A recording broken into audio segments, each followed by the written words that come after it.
हाँ कोशिश करूँगा भैया। हाँ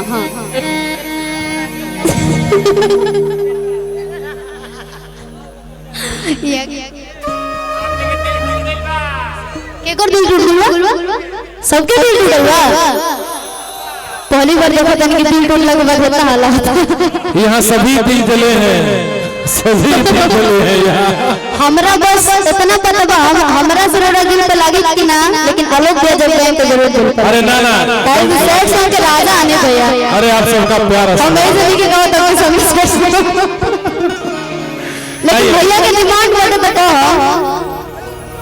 लड़कियां कह दिया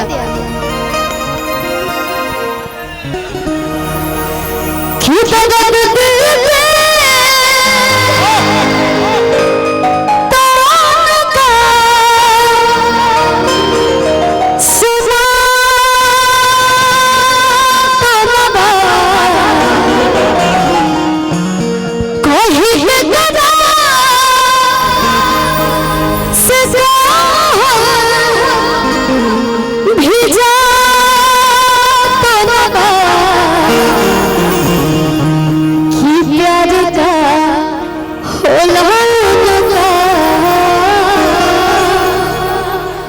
बुझा तो ना बा। हम तो ये समझ के प्यार कर रहे हैं कि पहला प्यार होला, लोग कहला कि फर्स्ट एंड लास्ट, पहला प्यार बाटे हमार ये आखिरी हो जाए।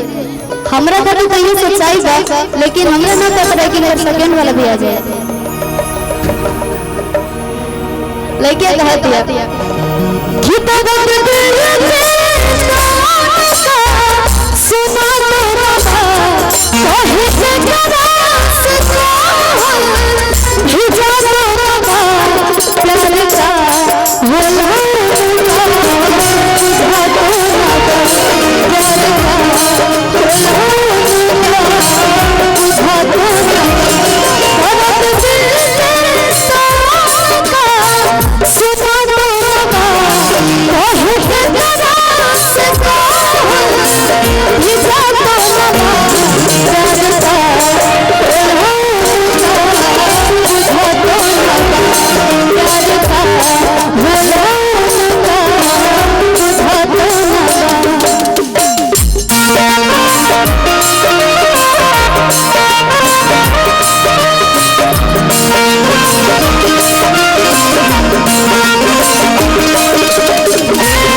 तो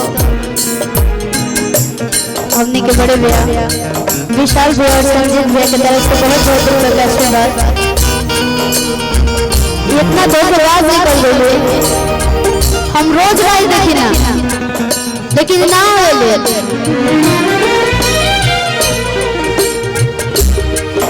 हम भूला गए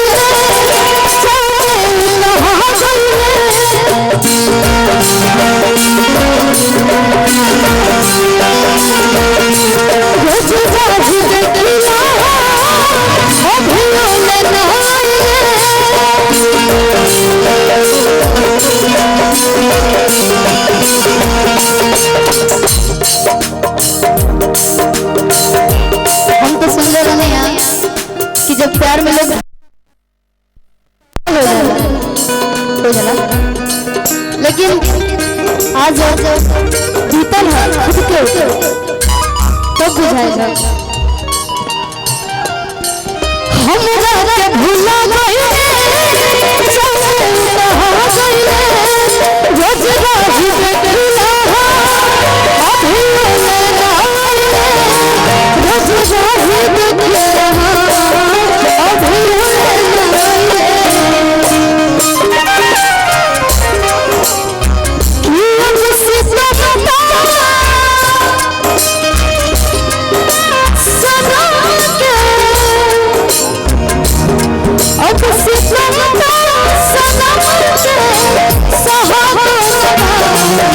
सितम का सनम के सहा तो प्यार का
बोला कि जैसे हमारा जिंदगी में कोई और आ गई बा वैसे ही हमारा जिंदगी में भी कोई और आ गई बा, लेकिन हम कहता है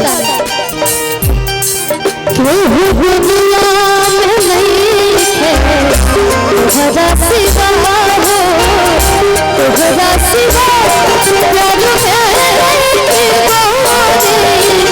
हम वफा हो,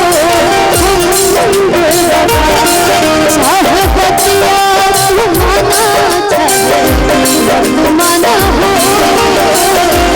तुम्हारा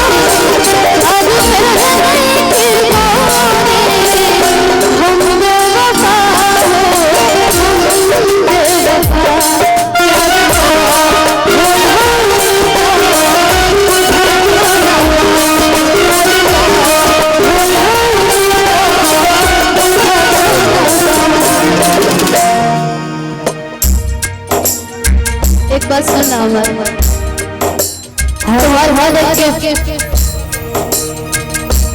हमरा खातिर जिए के आधार झझला के रही पतिया